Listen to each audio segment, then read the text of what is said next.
Well, thank you very much. I appreciate you sitting down Yeah. and talking with me. You know what I had on the top of my mind when we were thinking about us talking in that, from last night to today. um, what type of therapy? Are you in therapy now? I currently see a life coach. Okay. She works under a licensed clinical social worker. So if I wanted to charge my insurance, for example, they would cover it. Like, Okay. yeah, but I pay privately. So Okay. yes. So, what type of therapy have you been in ever in your life, and what was it like? So, Yeah, that's a great question. I started out with talk therapy okay, at the young age of 8.5. Yes. 8.5. Yes, I was the first talk therapist, psychiatrist, psychologist I was seen. And And what? How was that? Do you have memories of oh, that yes. therapy? Oh, yes. Yes. And would it be like for a short session? I can't imagine that you would be that engaged. Was it part play? No. No, it was That's a serious intense. psychologist. Yeah, it was a serious psychologist. He would, so at the time it was because my father had just passed away. I was Okay. 8.5 years old. He passed away January 15th, 1995. Okay. That's And the year we got married. yeah, and so that was, they were saying I was showing signs of, How did they phrase it? hello. So at the time, I was seeing my father passed away during school. I was having crying spells and screaming spells, and I was Oh, scared. acting out. And Yeah. I remember they were telling my mother I needed to be seen by a psychologist and get The therapy. school said that. Yes, yes. Well, that And was they good did advice. put me into talk therapy at school with another little girl whose father had passed away in a motorcycle accident. Wow. So that's where they did coloring and toys and talking about our feelings. But the psychologist, the talk therapist person that they hired, my mother hired, um, he was he was not at the time very trusting or like friendly, and I didn't trust him, and so he always tried to get me to talk about what was going on at home, and I refused to talk about it. And he said we were just wasting time. And then I was about, I think, at least 3 months into this of not me talking at all about anything important. I would talk about school, but not like anything important, Yeah. and nothing at home. And I was scared to talk to him about my home life. And when I finally opened up and decided to try to test him to see what would happen, I told him something, and he told my mother, and she hurt me when I got home for it because he told her everything I had said during the session. So that's my And first, look at that. yeah, Your that was my, fears were proven. so that was my first experience with talk therapy. Then later, Oh gosh. yes. And talk about traumatizing right there. Yes. So I continued with other therapists throughout the years. Remember one talk therapist, psychiatrist, who he kept looking at his clock, like his watch, like all the time, constantly during my sessions. And I was only 13 years old, and this was a different person. And this was in Europe at the time. They recommended I be in because of the school I was attending. They recommended because I was still acting out, I guess, Yeah. and so they recommended I go see one, and I had to every single week take a train and go see him. And he would always look at his watch, and he would scribble a few notes down. He's like, yeah, yeah. He said, I think you have a lot of issues with your mother, and that was about it.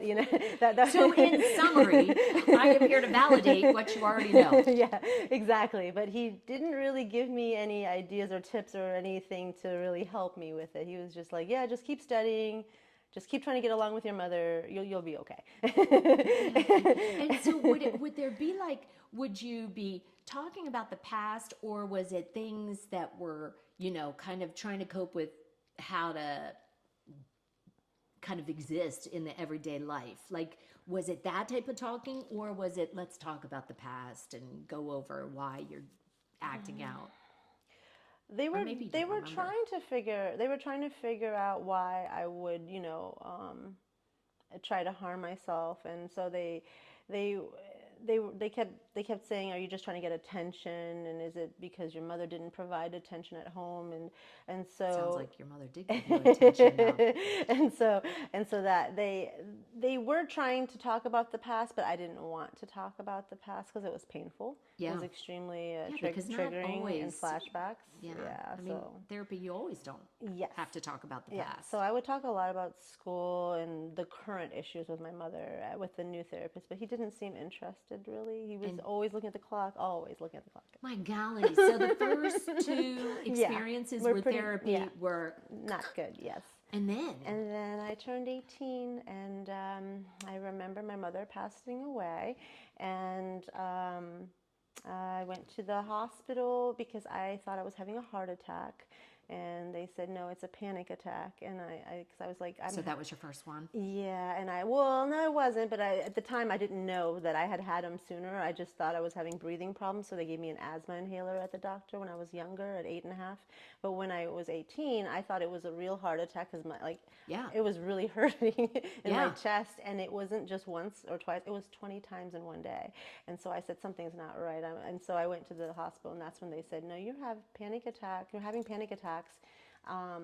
You're upsetting yourself. We'll give you something to calm you down. I looked at the hospital records later. It was Valium, and they told me to calm down and told me to go get a psychiatrist and a counselor I could trust. But I didn't. At the time, I was all by myself. I didn't have a job, didn't have a license yet. I had just moved back from Europe. I was supposed to go continue schooling in Europe, and my mother had just passed away, and I was trying to deal with her funeral process and all the other different. So no siblings. Correct. Yeah. So it's all on me, and then aunts, uncles. No, they had Not in the picture. No, according to my mother, they had passed away before I was born. So yeah, the closest was a very distant cousin in Europe that I met a few times throughout my life. Yeah. Okay, yeah, that's a lot at 18 to have to handle. Yes. So I ended up calling the suicide hotline because I didn't know who else to talk to at the time, and what year? What year? That was 2004. Wow. Yeah, and they. How did that go? Suicide hotline back in 2004. Was it a good experience? Well, it was actually pretty good. The first time I was nervous, and they were nice and so I kept calling every time I felt like I needed to reach out for help. So I kept calling them back, and they kept encouraging me to get help. Like a therapist and a doctor, and I kept saying, I'm scared and I don't have the money and I don't know, what's going to happen next with, where I'm even living. Everything. Yeah. So finally I did find a local church right around the block. And the lady said she would do it at a very low cost therapy, talk therapy. And for 5 years I went to her for talk therapy. And she really did try to help me as much as possible. I could see she was frustrated at times, but I definitely, I do feel like she tried her very best. She was invested, yeah. Yeah, she tried her very best, yeah. She wanted to help me as much as possible, and I'm grateful for that. But there was a few things she had said or done that I kind of was like... No, you don't need to, and I kind of was like, well... Because she had mentioned at one point that she's decided she's no longer wanting to be a counselor, and I'm like, is it because of me? And stuff like that, yeah. So after the 5 years, so after the 5 years, she stopped being a counselor, and then and so I had to find a new person, and then. But at least she had some good.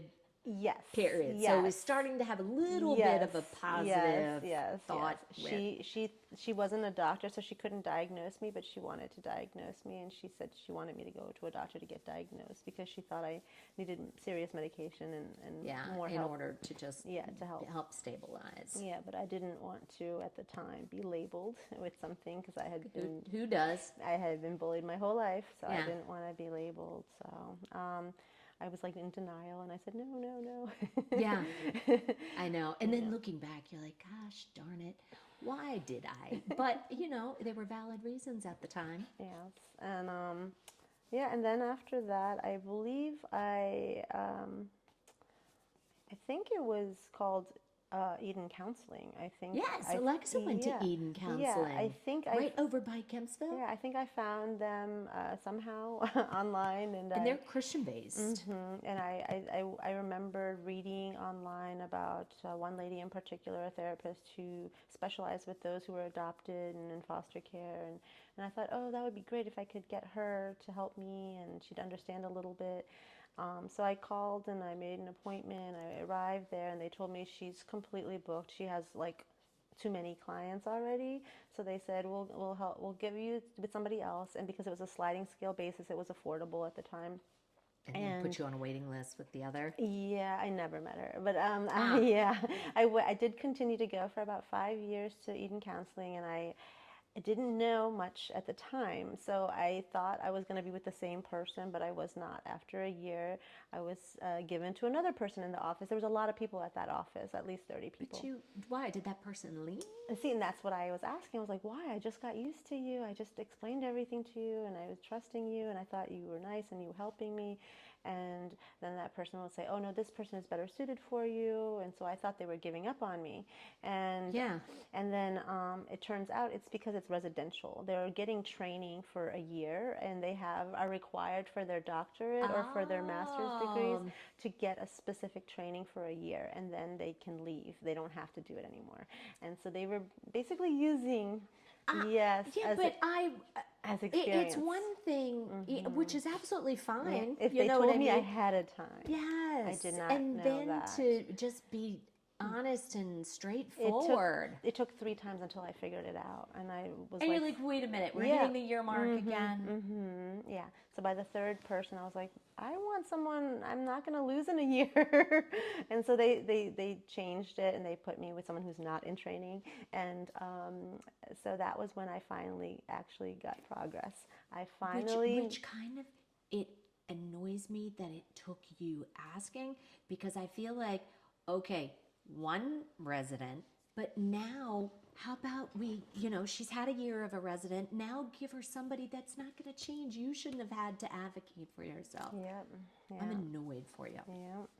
So when I finally got the art, she was an art specialist, PTSD specialist, and she had all the specialists in her. And I was so glad. She knew her stuff. She was so amazing.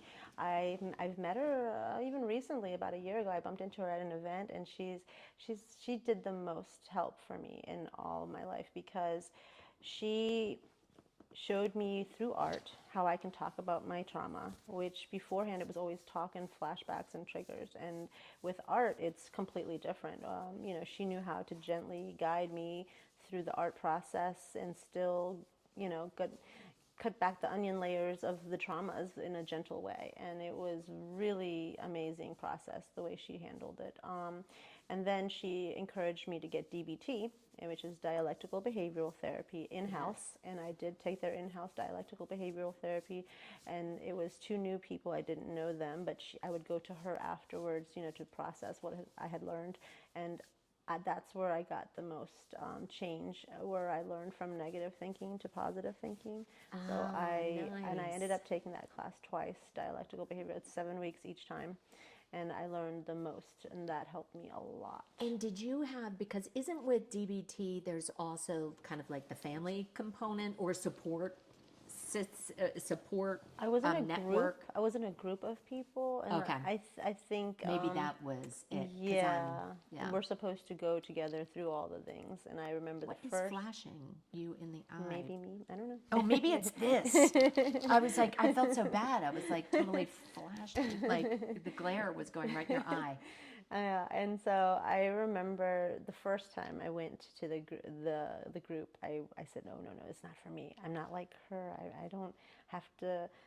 I remember specifically this one person in the group, it seemed like she was very childlike, even though she was an adult, and you could see she was very traumatized, but I felt like, oh, no, I'm not like that. Yeah. I'm not like that. I'm not like that. Which is how I think so many people feel yeah, like when and they so first I was like, I don't belong with this group. And she's like, no, she's like, everyone's at different levels in their recovery and journey, and just don't focus on her, focus on you. And so she kept encouraging me to continue with it. And it was very difficult the first time around, but it was very powerful to learn all the different mindfulness and skills and everything. It was very bet powerful. a lot of that has then lend itself to you being so incredible with mommy. Like really, just I mean, though, because those are life skills that you learn. I've heard so much awesome stuff about DBT and how intense it is. It is very intense, yeah. But it was definitely worth it for me. Okay. Yeah. So that was DBT. How, and so then then you transitioned to a life coach? No. There was many talk therapists after that, because after I finished DBT, that therapist that I had been seeing now about 3 years, I loved her.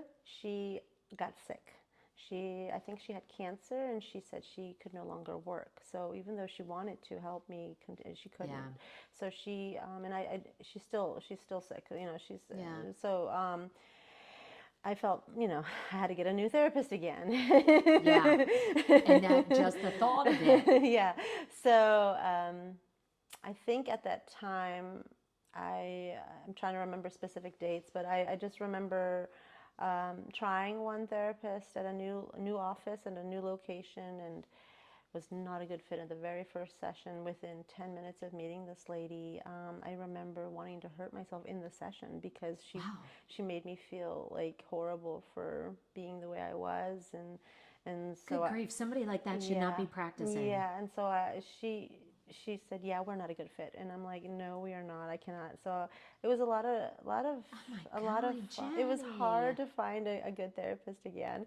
When I finally, I think, found another lady. This was more of a psychiatrist, and this was at Tidewater Psychotherapy Center, I believe. Yeah, Alexa was there too.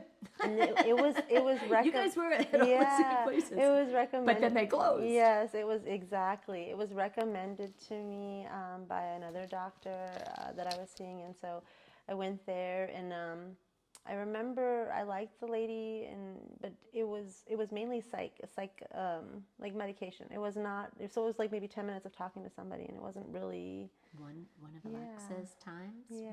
3 minutes. Yeah, it was not enough time, and they said, "Oh, I have to find a talk therapist who can." And I was like, I'm trying. I'm trying to find someone I can get along with, and so you know what you needed.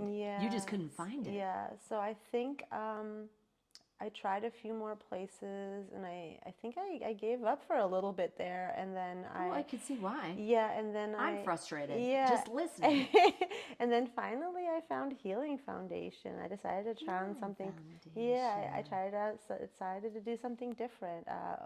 And this lady in particular, she's amazing. I still see her. Pam. How often? Once a week. At the time, I saw her more often, but I tried out her group class first. Her group class was great, very powerful, women empowerment, confidence, self-esteem. It was a great, I love that group. That's great. Yeah, and then I took her individual, she's the licensed clinical social worker, and she's amazing. She worked with me for about 3 years, and then she said, "I think there's another lady who will help you more," and I was like, "Oh my." Oh no. But she did. And she explained. Yes. No, she's under my. Yes. Yeah.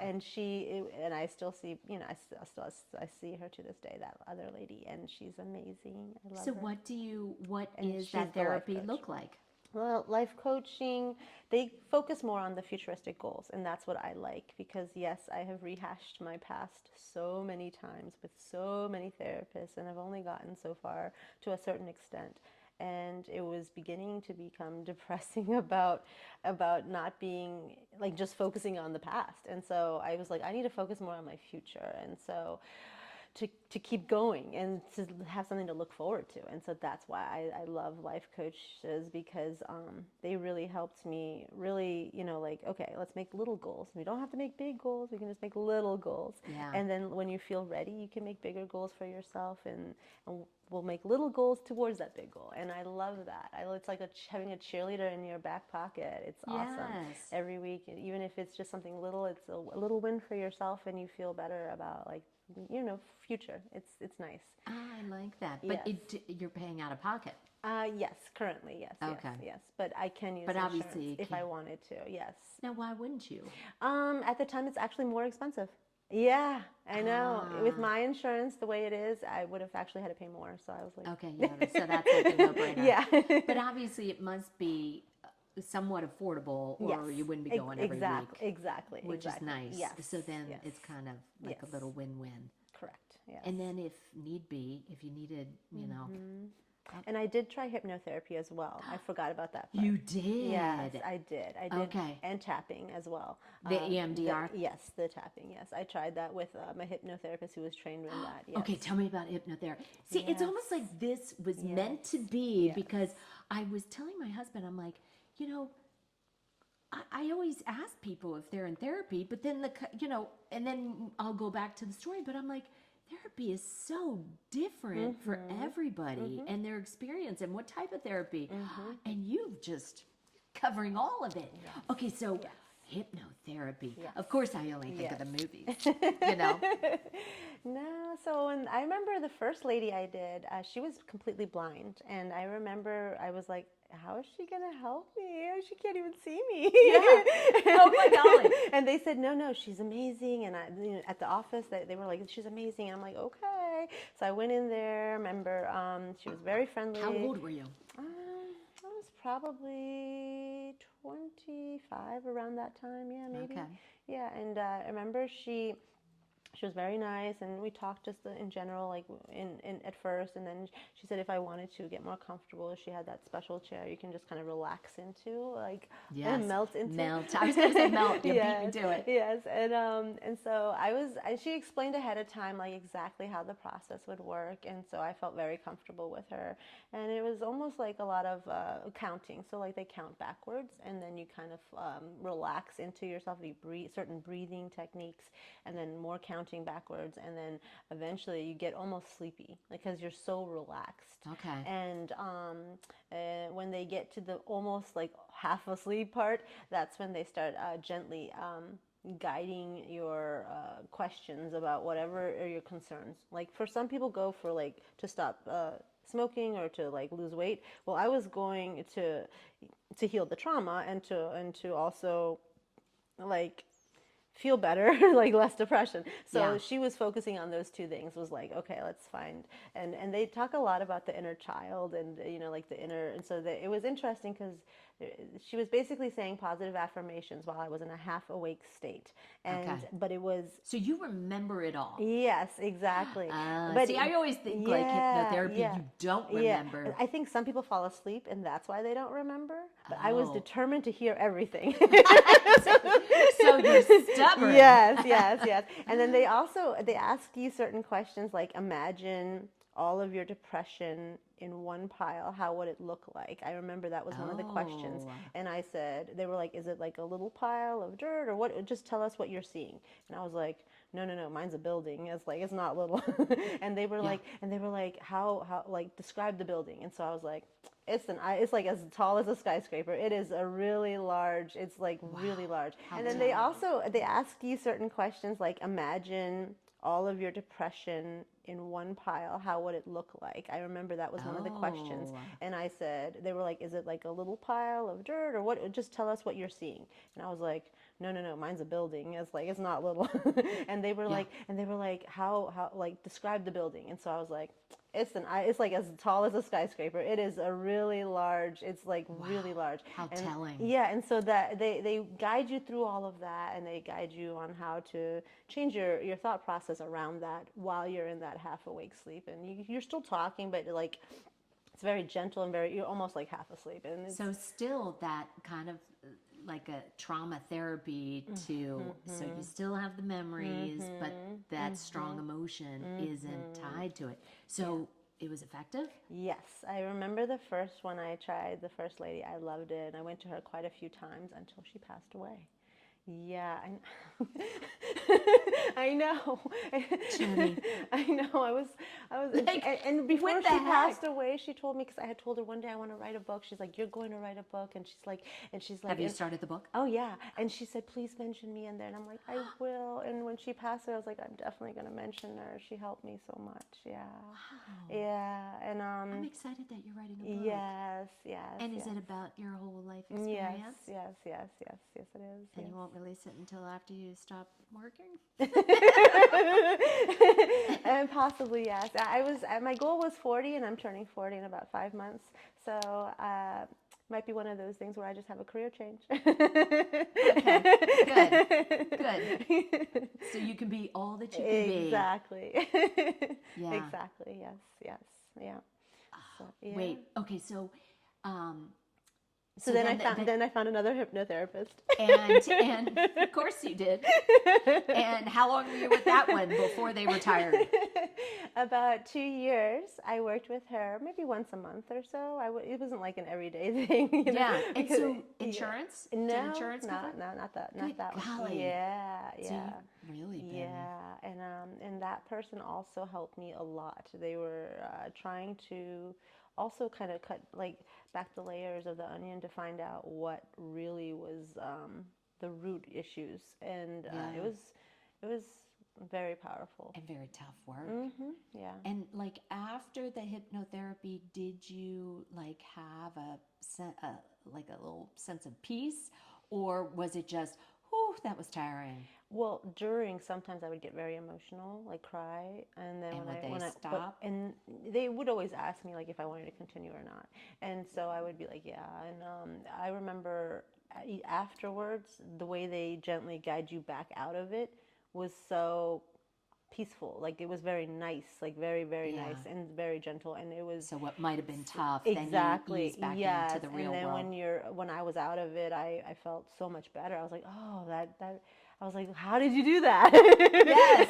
I Yeah. feel good about talking about something I don't like. And Yes. so yeah, it was actually a really positive experience almost every single time. I think I have never had a negative experience. The only reason is it's the cost. It's very costly. Yeah.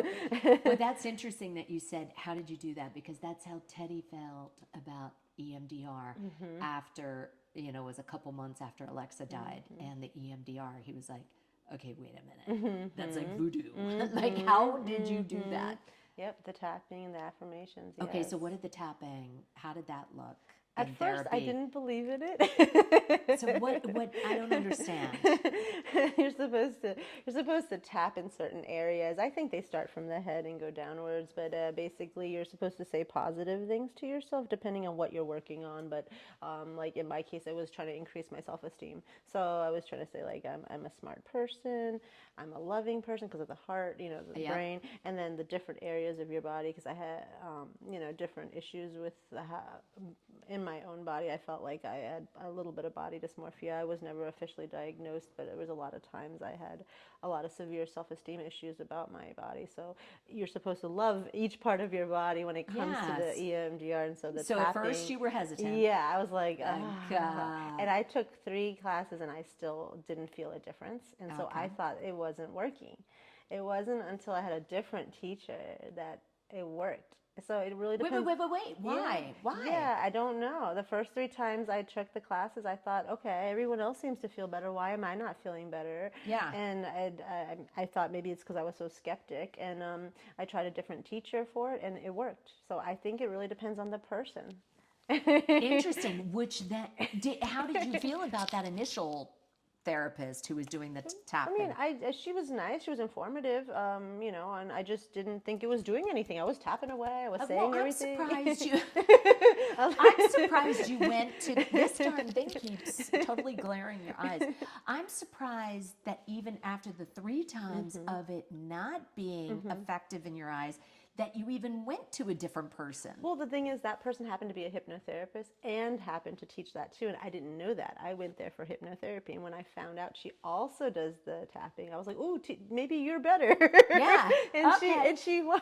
And you know what I love is that you're always trying. You kept persevering in finding therapy to help you. Yes. Which is a testament to just who you are I as a person. I was so determined to You get really better. are a survivor and And resilient. I tried everything. I mean, everything. Like the hot house yoga, the meditation. I remember just like trying to get through the meditation class, and I was like shaking because I was like, "This is too still and too boring. I can't do what they're doing." It didn't work for me, the meditation classes, and The yoga part always yeah, at the no, end. I could never do the yeah, what is it called? The ending when you're yeah, super quiet and you're yeah, just like I was like, yeah. there's so much I could be doing Yes, right now. What am I yes, doing? yes. So whenever they were like, think about nothing, I'm like, I can't. I know, like and then I remember one person would say, you know those thoughts in your head? Just let them pass by. Act like they're in the clouds and don't pull them. And I was like, but there's so many up there. I can't let them go. Exactly.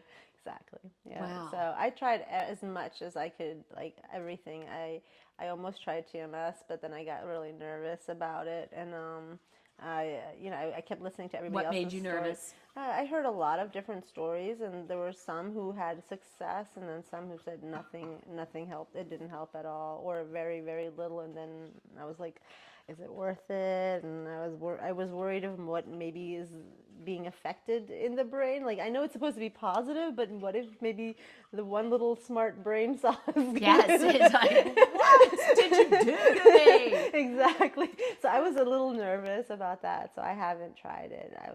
I'm still too nervous to try it. Yeah. Okay. But there are a lot of different things I tried. I tried at the time, I think it was St. John's wort, the vitamins that Oh, I was yeah. trying to take as many as possible to help depression. And oh no, that made me sick because I could keep, I was like, oh no, not that much. I can't. Yeah, and you wonder how many people get themselves into trouble with the over-the-counter supplements or what you hear online, because I could go into like GNC or even, and you look at those bottles and I feel like I need every one. You know, I'm like, yes, I need that. I need that.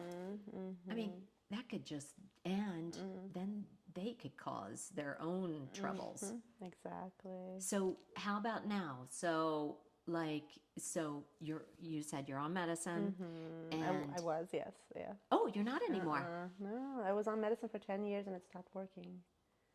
Wow. Yep. How long has it been since you've been medicine free? 3 years. 3 years. Yes, yes, Wow. yes.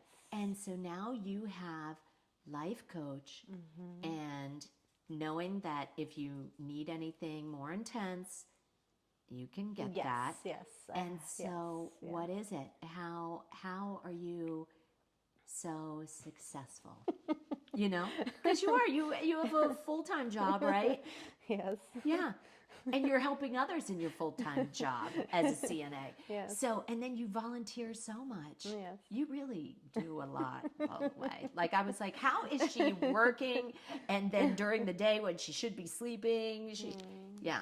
So how are you successful? Well, I think for me, a lot of it is, I feel when I'm helping others, it's helping me. And so if I'm not doing something, I get very easily lonely, depressed, and so I like to stay busy. It's important for you. And so that's one of the things is I like to keep busy, even if it's just art classes or something. Yeah. I just like keeping busy.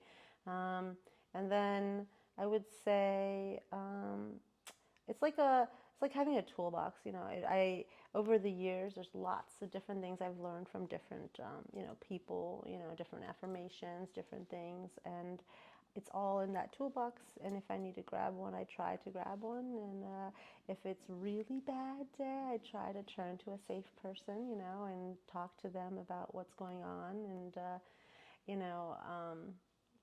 and usually they can either A, distract me and, get me out of the negativity or the funk, or B, they let me know I need to call a psychiatrist or I need to get some extra help, and so, yeah, it's usually I would say I just try my best to see the positive, even when everything wants to go wrong. Like there's been many days, especially the winter time when the seasons change, it's the most hardest. Summertime, I love it. I love summertime. Yeah. I'm at Ocean Breeze every Summertime, day. summertime, Everything's summertime. great. And even if something bad happens, I'm like, oh, everything's fine. I'm going to the Ocean Breeze. I'll be fine. But in the wintertime, it gets difficult. The cold, the season change, The short days and affect then my husband. holidays. They remind me of a lot of family things from when I was younger, and I get really like easily sad about things. So when you say that, it's not necessarily like, when I think, oh, when I was younger and holidays, I have positive thoughts, but yours, all right, yeah, I would. some positive or mostly then negative. Sadly for me, I usually think first about the negative ones. I'm not saying I didn't have a few positive. I would say I had at least two nice Christmases with my father, at least. But I would say all the other ones after he passed away, because I was adopted at 5 and he passed away when I was 8, so memory wise, it's not many Yeah. Christmases. And the last Christmas was sad because he was sick and he was dying of cancer. So So was he the loving part yes, of, oh yes. yeah. So even though I wanted to be happy at Christmas, we were all sad because he was passing away and he was sick, and so the Yeah. last Christmas wasn't very happy either. And then afterwards, my mother didn't want to celebrate Christmas anymore because it reminded her too much of my dad, and she refused to put up a tree. She refused to do really anything Christmassy, and her friends would sometimes bring like a little tree or some gifts for me, and try to make me feel included or like have a nice holiday. But I have a lot of sad memories with my mother, very lonely memories. Yeah. But before your dad died, was it better? Because, so I guess not. No, unfortunately. So Because I remember not wanting that that Christmas, that first Christmas. So Alexa died February. I Alexa and I we decorated together. So I didn't want to do Christmas. So like I understand that. I mean, I ended up doing Christmas, but it was painful. It was so much yeah, different. yeah, and So then I'm like, yeah, and I think that's probably why she didn't want to, because she was in her own depression, yeah, and she admitted that. Yeah. yeah. But it didn't pass because now I'm back to going all out Yes, for yes, Christmas. yeah, And I think about her and yeah. No, so with my mother, it's very complicated, but basically it goes really far back, but like my mother and my father were supposed to have a child of their own, and um, due to a doctor's negligence, my adoptive mother lost the child, and she could no longer. She had to have a hysterectomy after that incident, and so she was very upset because she had wanted children of her own, and my bitter. I and my adopted father told her he would love her no matter what, even if she couldn't have children. So they decided not to have children. But when my adoptive mother turned 60, um, oh yes, she had written in her will and in his will that they were going to leave all their money to their best friend's sons because they had watched them grow up. And they told my parents they didn't want the inheritance because they are successful doctors. And they said, no, give it to somebody else. So my mother said, let's adopt a child who is from a poor country and help them by giving them the money, like when we pass away. So that's when their adoption journey began, and it was like an 8-year process before they could get a child. But what ended up happening was when I was adopted, which I later found out from my mother's best friend, is she was very jealous of all the attention my adoptive father was giving me. And I didn't know that. I was just, I was, you were 5, right? yeah, yes, exactly. Ah, So before me, he would pay attention to her, and they'd be going to dances and they would going everywhere. After I came along, he was paying so much attention to me, taking me to the playground, taking me places, and she felt like I was stealing the attention away from my father. So when he would go to work, she would hurt me. And I didn't know. Jenny. I didn't know that was not normal. I just grew up that way until he passed away, when I had no one to help me anymore, or to talk to, or to defend me, or and so Anything that's when it got worse. uglier. Yeah. So unfortunately, I didn't know that until I was like 17, and she finally admitted that she she had always wished that we had gotten along better, but she wouldn't apologize for any of the negative things she did to me. And Ooh.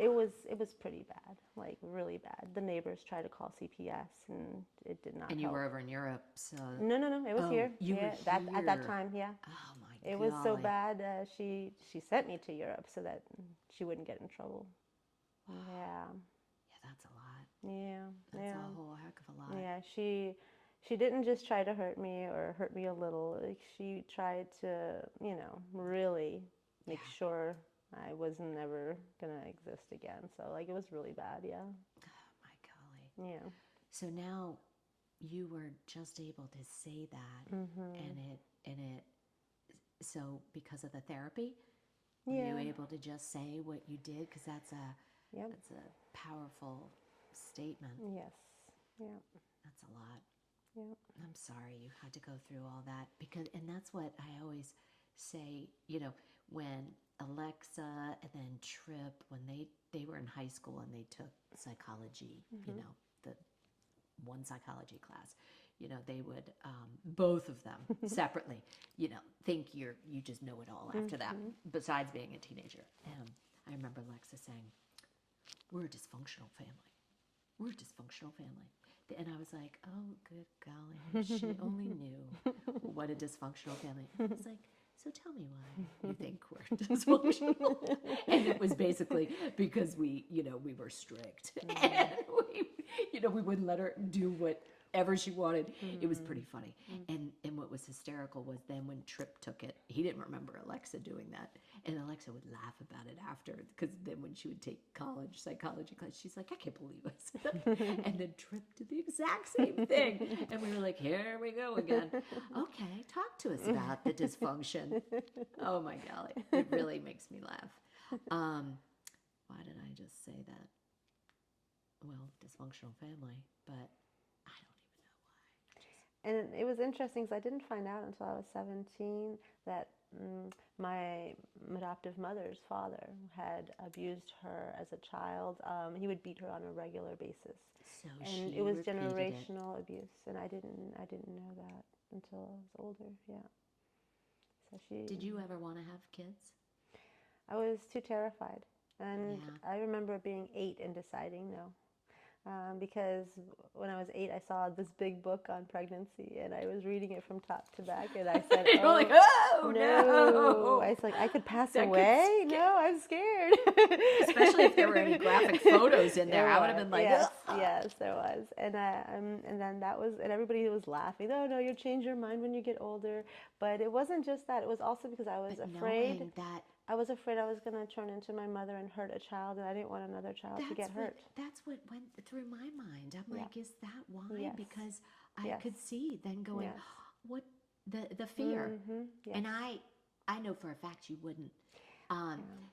But obviously I don't know for a fact, but you know what I mean. I know you'd be amazing. Everyone's like, "Oh, you're such a loving mom to your cats," and I'm like, "Yes," but I would feel, if anything if the child got hurt, even if it wasn't by my hand, like if it got hurt in any way, I would feel terrible. Yeah. It's a huge responsibility, and I still see it that way. Like Yeah. I kept telling myself, "Oh, when I'm old enough, I'll adopt," because I was adopted. I'll help a child. And each year, I'm like, I don't think I'm mature enough, and I'm turning 40 next year. Stop it! I'm not mature enough. And you know what? You are helping so many. You are. You know what I mean? Oh my golly, I'm not mature enough. I was definitely not mature enough. I was 25 when I gave birth to Alexa, and I was not mature enough. But I'd like to think I grew into it. Yes, yes, But gosh. Yeah. But just look at how, even your job and what you do for the affiliate, like it's all about caring, and it's amazing how you broke the cycle. Yes, that was very important to me. Very important. Yeah, and I might still adopt in the future when I feel ready. I know people When you're 60. Like my mother, yeah. You never know. I mean, Yeah, you never exactly. know. You never know. I've taken the foster parent classes before when I was younger. I've thought Yeah, about when I was taking it. like 20, I did them, and they were like, you have to be 21 at the time, and now they've changed the age. But at the time, And you live in Chesapeake. currently, yeah. But I grew up in Virginia Beach. Yes. Okay, because I was going to say, you'd be great on the community service board. Yeah, and I always think about the foster children and the adoptive children just wanting a family, and I know. I always wish I was, at that place where I felt ready, and they Yeah, say you never do, but I'm hoping I can help somebody one day. I know that would be so. I, it, I remember telling somebody this when we first moved here.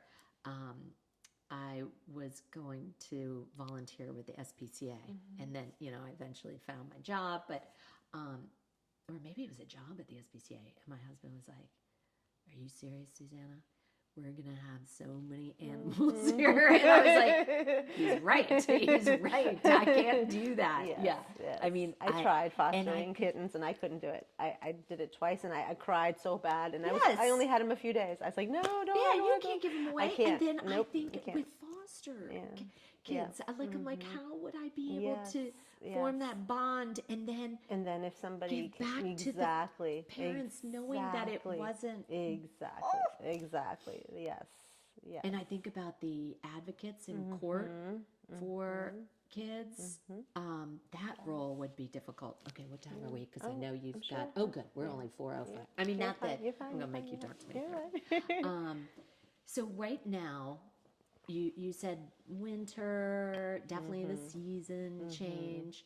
What else is like when you see that it's getting, or a friend says, "Oh, Jenny, what's going on?" Do you know what triggers it, or is there any rhyme nor reason? It's usually dates. That's something I learned at Wellness Recovery Action Plan, which the city provided for free, the class at the time. When they talked about the dates and how music and certain things can trigger. So it's For not me, dates with gentlemen. You're talking specific calendar dates. I was like, a bad date. Good trigger. no. It's like, for example, September 1st is the day my mother passed away. August 15th is my father's birthday. January 15th is the day my father's passed away. December 28th is my mother's birthday. And of course, Christmas and Thanksgiving. And, those are pretty tough days. My mother didn't really celebrate Thanksgiving because she was German. And so, Yeah. so that was always kind of a weird holiday for me. Yeah. So, there's quite a few dates. But those are the major ones. Yeah, September was hard for Alexa because that's when she was assaulted at school. And so she would always, it was always her psychiatrist or therapist reminding her, remember, Alexa, it's getting close to that time of year. So go easy on yourself, because she would forget. And she's like, I just don't know why I feel like, whatever. And she's like, oh, yeah. Yeah. And so one of my therapists told me to try to remember, even though there's very few positive memories, I should try to remember one of the positive memories of my mother and light a candle and think about that positive memory on those dates specific for her. And so I try to do that every year. I try to get a candle, light it, and think about the positive memories. And yeah, like one of them. I bet that was difficult at first. It was, because I had to really rack my brain. I'm like, when was I not scared and terrified? Yeah, okay, what memory can I come up with? And it turned out to be her dancing in the kitchen one time randomly, and I asked her, like, I thought something was wrong with her. I was like, why are you happy? And like, what happened? And she's like, I just feel like dancing. And she was dancing, and she grabbed me, and she was making me dance with her. So and that I is was a nice and memory. I was a teenager, and I was scared, but I also liked seeing her be so different than her usual. And it was it was a pretty moment. A little blip. Yes, it was like a glitch. Yeah, and really, it was a little gift. But Yes. then, Yes. like you said, it's Yeah, kind and of she like did it once a year, and randomly, and you never knew when it was coming. It was just random. Yeah. so Oh my Yeah, gosh, I yeah, want to know more about yeah, that. yeah. Interesting. Yeah, and so And then you wonder if they were specific dates in her mind. mm-hmm, exactly, yeah, yeah. And where in Germany is your family from? My adopted mother grew up in Rottenburg am Neckar, which is about 10 minutes from Tübingen, about an hour from Stuttgart. Okay. Our what direction of Stuttgart? Mm, so if Stuttgart is here to the right, so Okay. So east of it. Okay. yeah, yeah, it's in the Black Forest, right on the yes, Black yes, yes, Forest. yes, yes. I'm going over November 28th to Austria to be with my niece. Oh, So I'll be there for she's giving birth. Well, her due date is November 28th. yeah.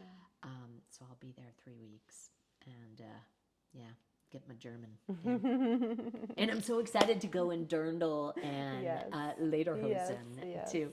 yes. Um, so yeah. And so what now? So it's the dates on your calendar. And how about like social situations? Are any difficult for you? Because you seem like you could just, work any room and just be a social butterfly. I think in the winter time, because I'm fine in the summertime. I think in the winter time, sometimes I'll get anxiety for no reason beforehand, but I push myself through it because it's usually just leading up, and then the minute I walk through the doors, I'm fine. Yeah. It's usually like Yeah. it could be a whole 3 hours before an event. Yeah. I'll be nervous about something going wrong, me not looking right, me overthinking, me thinking, like, oh, I can't forget this, I can't forget that, I have to do this, I have to do that, I have to do, all these things in my Little mind. variables. Yes, it goes like 100 miles per hour in my mind, and then when I'm at the event, I'm fine. Everything's okay. Everything turned out. Yeah, Okay. there was no need for the I mean, anxiety. and technically, that's more of a typical Mm-hmm. anxiety. You know what I mean? Yeah, yeah. But that's one thing. Sometimes it gets my Overwhelming. heart racing, and Yeah. I'm just like, ooh. So when is the last time you had one of those panic attacks? Spanish last Tuesday. After class, I felt like I was a failure and that I wasn't doing well in Spanish class I had signed up for. It was my 7th class, and I felt like I was behind. And so the old thoughts of my mother, Crept up. yeah, yeah. So what did you do? How did Had you a little take care of it? cry in the car after class and just kind of try to calm down before I started driving because I didn't want to, when driving, you don't want to be distracted or upset too much because it can affect, And Yeah. so I had to calm down. And once it was about a good half an hour, and then I was like, okay, what can I do to make myself feel better? Yeah. And then I went and I talked to a friend on the phone, and then I went to a store and did a little pick-me-up shopping that was it was necessary items. It wasn't. That's okay. No judgment here. I love shopping. I know, me too. And And I then didn't used to. It's because of Alexa. I learned to love it. and I thought, oh, everything's great. I went to the store, and right in the middle of the store, the lady in front of me in line, as I was about to check out, she was yelling at her children, her 3 children, that she was going to spank them and hit them, and she was going to murder them when they got home. And I know that she was probably Yeah. joking, Yeah. but No, I know. my thought process went like fright, like freeze. Yeah. I literally froze. Like I was 10 steps away from her and I was afraid to get closer to her because it reminded me so much of my mother. So like it still affects me. So Yeah. I was just frozen and like, don't look at her. And even though I knew she wasn't going to hurt me, I just kept thinking flashbacks to my mother, and I was like, oh no, I have to just stay calm, stay calm. Wow. And so it was like the longest 10 minutes of my life.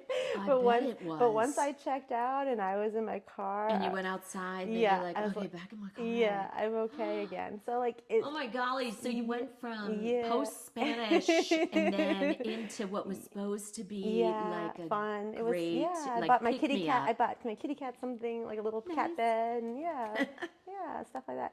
So I'm still affected, but I try my best And it's to, amazing how it can just hit at the most random yes, times. yes.